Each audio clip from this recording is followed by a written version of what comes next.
उसने पढ़ाई तो वकालत की थी। इसके आधार पर या तो वो वकील बनता या जुडिशरी में जाता, जज की कुर्सी पर बैठकर न्याय कर रहा होता। लेकिन उसने अपनी पढ़ाई को अपनी हनक के रूप में इस्तेमाल किया और उसकी हनक इस तरह बढ़ गई कि वो जुर्म के रास्ते पर चल पड़ा। उसने पीछे मुड़कर उसके बाद कभी नहीं देखा।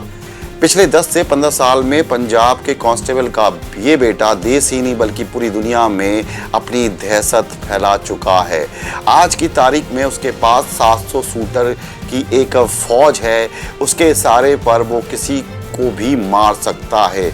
आखिर क्या है कहानी लॉरेंस बिश्नोई की, जिसने महाराष्ट्र की राजनीति के एक अहम किरदार बाबा सिद्दीकी की हत्या करके मुंबई में बेहनक हासिल करने की कोशिश की, जिसकी हनक कभी 90 के दशक में दाऊद इब्राहिम की हुआ करती थी। सब बताएंगे आपको विस्तार से। आप देख रहे हैं मेरे साथ वाइब्रेंट वॉइस। लॉरेंस बिश्नोई और दाऊद इब्राहिम में एक चीज कॉमन है कि दोनों के पिता का प्रोफेशन एक था। दाऊद इब्राहिम के पिता जहां महाराष्ट्र पुलिस में कांस्टेबल थे, वहीं लॉरेंस बिश्नोई के पिता पंजाब पुलिस में। इसके अलावा एक और चीज कॉमन है दोनों में कि दोनों ने अपना इंटरनेशनल नेटवर्क जो भारत के अलावा पूरी दुनिया में उन्होंने फैलाया। लेकिन दोनों की शुरुआत की कहानी अलग अलग है। आज की कहानी में हम बात करेंगे लॉरेंस बिश्नोई की और उसी पर हमारी पूरी स्टोरी केंद्रित रहेगी। पंजाब के फजिल्का में एक कांस्टेबल था, नाम था रविंद्र कुमार। के घर में एक बच्चा पैदा होता है। वो बच्चा बहुत गोरा चिट्टा होता है तो उसके माँ ने इसका नाम रखा लॉरेंस। पिता एक कांस्टेबल थे तो चाहते थे कि उनका बेटा बड़ा होकर एक अफसर बने। अफसर का मतलब होता है कि आईएएस आईपीएस अधिकारी। शुरुआती पढ़ाई अबोहर नामक एक जगह है पंजाब में, वहाँ पर उनकी होती है और इसके बाद आगे की पढ़ाई करने के लिए उनके पिता उनको भेज देते हैं चंडीगढ़, जहाँ उनकी दोस्ती होती है गोल्डी बराड़ से। दोनों की दोस्ती इस कदर बढ़ती है कि इन दोनों की मिसालें दी जाने लगती हैं कॉलेज में। एलएलबी की पढ़ाई के दौरान उसने छात्र राजनीति में भी अपना हाथ आजमाया और अपना एक संगठन बनाया जिसका नाम रखा उसने सोपू, यानी student organisation of Punjab university. इस संगठन के तले लॉरेंस बिश्नोई ने साल 2010 में डीएवी में छात्र संघ अध्यक्ष का चुनाव लड़ा। उसके विपक्ष में 2 गुट थे, एक था उदय शाह का और दूसरा था डक का ग्रुप।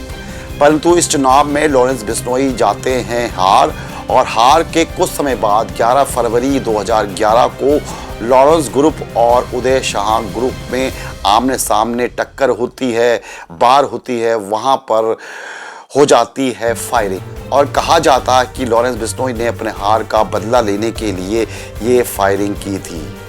इसमें लॉरेंस बिश्नोई के ऊपर एक मुकदमा दर्ज होता है और ये पहली बार होता है कि जब लॉरेंस बिश्नोई के ऊपर मुकदमा दर्ज होता है, वो भी हत्या करने की कोशिश।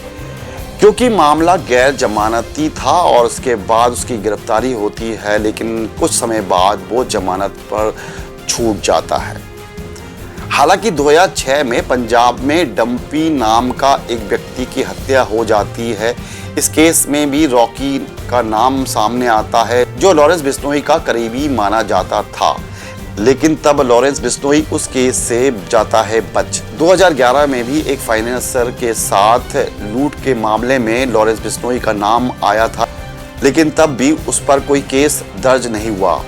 लगातार उस पर मुकदमे फाइल होते रहते हैं, लेकिन कुछ साल बाद फिर वो अवैध हथियार के साथ गिरफ्तार होता है। उसके बाद उसकी जमानत हो जाती है, लेकिन इस जमानत के 6 महीने बीते ही थे कि लॉरेंस बिश्नोई पर एक ऐसा मुकदमा दर्ज हो जाता है जिसकी वजह से वे पूरी तरह से जुर्म की दुनिया में स्थापित हो जाता है। और ये मुकदमा दर्ज हुआ 12 अगस्त 2012 को। थाना था चंडीगढ़ का सेक्टर 34 और केस था हत्या की कोशिश, दंगा आदि। ये मुकदमा भी गैर जमानती था और लॉरेंस बिश्नोई फिर से गिरफ्तार हो जाता है। गिरफ्तार हो जाने के बाद भी लॉरेंस बिश्नोई हत्या, लूट और फिरौती का काम करता रहता है जेल में ही, और जेल में बैठे ही वे जुर्म के दुनिया में अपना सिक्का जमाता रहता है। इसके बाद 2014 का वो दिन आता है जब उसके मामा के 2 बेटों की हत्या हो जाती है और ये हत्या कराई थी गैंगस्टर रामनू मसाना और हरियाणा के बठिंडा में बंद हरगोविंद सिंह ने। और इसके बाद लॉरेंस बिश्नोई भी इन दोनों की हत्या कराना चाहता था और बदला लेना चाहता था अपने मामा के दोनों बेटों का, और तलाश करने लगा जेल से बाहर निकलने की। लेकिन वो दिन आ ही गया जब 17 जनवरी 2015 को पंजाब के खरड़ पुलिस उसे कोर्ट में पेशी के लिए ले जा रही थी, और तब वह पुलिस को चकमा देकर फरार हो गया। और इसके बाद पोखर और दिल्ली के रास्ते होते हुए नेपाल चला गया। नेपाल में उसने 60 लाख के करीब हथियार खरीदे और बुलेट प्रूफ जैकेट भी खरीदी। उसके बाद वो पंजाब आया और उसने रामनू मसाना और हरगोविंद सिंह की तलाश में वो जुट गया ताकि वो उनकी हत्या कर सके।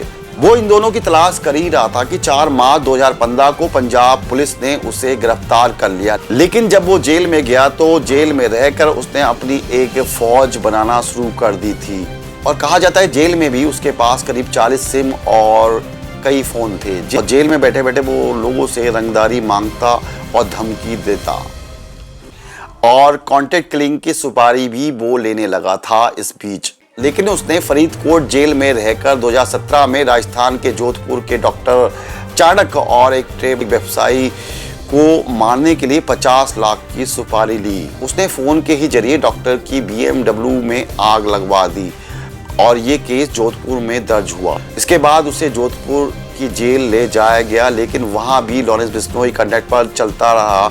उसके पास मोबाइल पहुंचते रहे, और जेल में भी वे वसूली का काम और लोगों को धमकियां, लोगों से रंगदारी का काम करता रहा। परेशान होकर राजस्थान की पुलिस ने 23 जून 2017 को अजमेर की हाई प्रोफाइल सिक्योरिटी की जेल में उसको भेज दिया।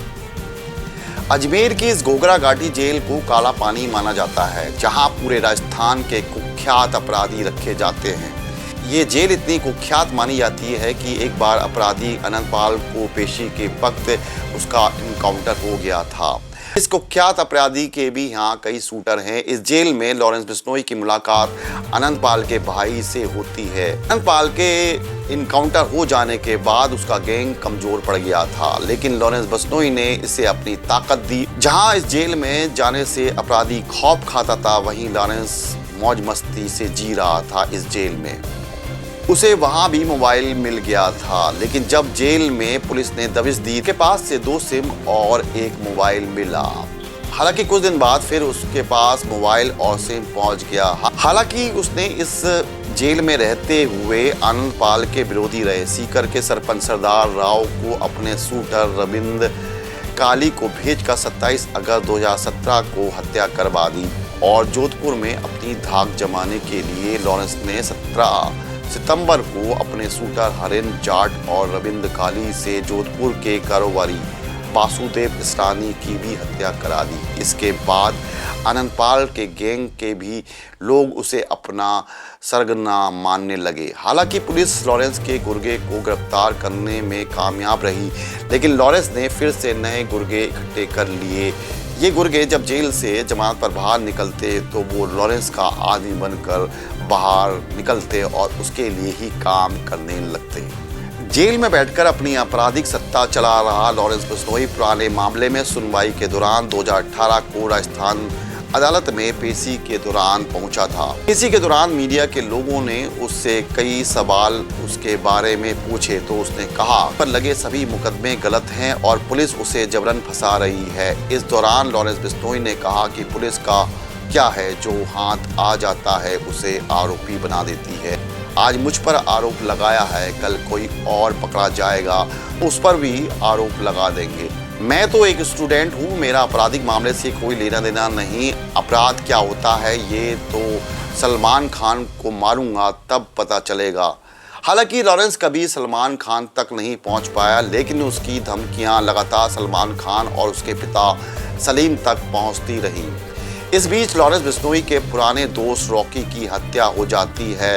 इस हत्या का बदला लेने के लिए लॉरेंस ने गैंगस्टर भल्ला की भी हत्या कर दी और फिर 2021 में उसे राजस्थान जेल से निकालकर दिल्ली तिहाड़ जेल में शिफ्ट कर दिया गया। लेकिन यहाँ भी लॉरेंस की अपराध गाथा कम नहीं हुई, बल्कि उसका दुस्साहस और बढ़ गया।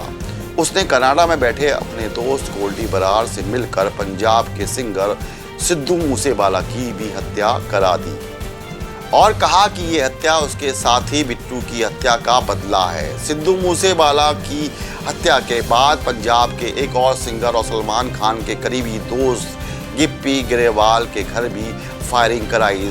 इसके अगले ही महीने दिसंबर 2023 को करणी सेना के अध्यक्ष सुखदेव सिंह गोंगा मीणा की गोली मारकर हत्या करवा दी। इसी साल यानी 2024 में उसने सलमान खान के घर के बाहर अपने शूटर भेजकर फायरिंग करवाई और अब तो उसने सलमान खान के सबसे करीबी में से 3 बार के कांग्रेस के विधायक और मंत्री रह चुके बाबा सिद्दीकी की भी हत्या करा दी। तो क्या लॉरेंस बिश्नोई भारत का अगला दाऊद इब्राहिम बन रहा है? जवाब है हाँ, वह उसी की राह पर आगे बढ़ रहा है और इस बात की पुष्टि मीडिया ने नहीं बल्कि देश की सबसे बड़ी एजेंसी ANI की चार्जशीट में कही गई है और दावा किया गया है कि लॉरेंस बिश्नोई के पास लगभग देश में 700 के करीब शूटर की फौज है और इनमें से 300 से ज़्यादा शूटर सिर्फ पंजाब से हैं। दाऊद इब्राहिम के साथ तुलना करते हुए ANI ने अपनी रिपोर्ट में कहा है कि जिस तरीके से दाऊद इब्राहिम ने 90 के दशक में छोटे छोटे अपराध करते हुए इंटरनेशनल नेटवर्क बना लिया था, ठीक उसी तरह लॉरेंस बिश्नोई ने भी नॉर्थ में छोटे छोटे अपराध करके आज अंतर्राष्ट्रीय नेटवर्क बना लिया है। आज की डेट में लॉरेंस बिश्नोई गुजरात के सबसे सेफ समझी जाने वाली साबरमती जेल में बंद है, लेकिन उसका नेटवर्क हिमाचल प्रदेश से लेकर पंजाब, हरियाणा, दिल्ली, उत्तराखंड, उत्तर प्रदेश और बिहार, राजस्थान, गुजरात, मध्य प्रदेश, महाराष्ट्र तक फैल गया है। जबकि विदेश में कनाडा, अमेरिका, पाकिस्तान, दुबई तक उसके गुर्गे फैले हुए हैं, जिसके लिए वो उसके एक इशारे पर किसी की भी हत्या करने के लिए तैयार हो जाते हैं। उसके ऊपर 50 से ज़्यादा मुकदमे हैं, लेकिन सज़ा किसी भी केस में अभी तक उसे नहीं हुई है। हर अपराधी जेल से बाहर निकलना चाहता है, लेकिन लॉरेंस बिश्नोई एक ऐसा आदमी है जो जमानत के लिए अपील नहीं करता, ना तो उसका कोई वकील कभी अदालत में आता है, क्योंकि उसको लगता है कि बाहर के मुकाबले जेल में रहना, अपराध करना ज़्यादा सुरक्षित है और उसका ये रवैया पुलिस के लिए सबसे बड़ी चुनौती है। तो उसे चाहे राजस्थान की जेल में रखो, पंजाब की जेल में या फिर दिल्ली या गुजरात की जेल में, लेकिन उसका खौफ कम होने का नाम नहीं लेता और ना ही उसकी हनक कम हो रही है, बल्कि जेल में ही अपराध करते हुए उसकी हनक दिन पे दिन बढ़ती जा रही है और उसके साथ दिन पे दिन नए लोग उसके साथ जुड़ते जा रहे हैं। तो आपको ये वीडियो कैसी लगी प्लीज़ कमेंट जरूर करें और वीडियो को लाइक और शेयर जरूर करें। धन्यवाद।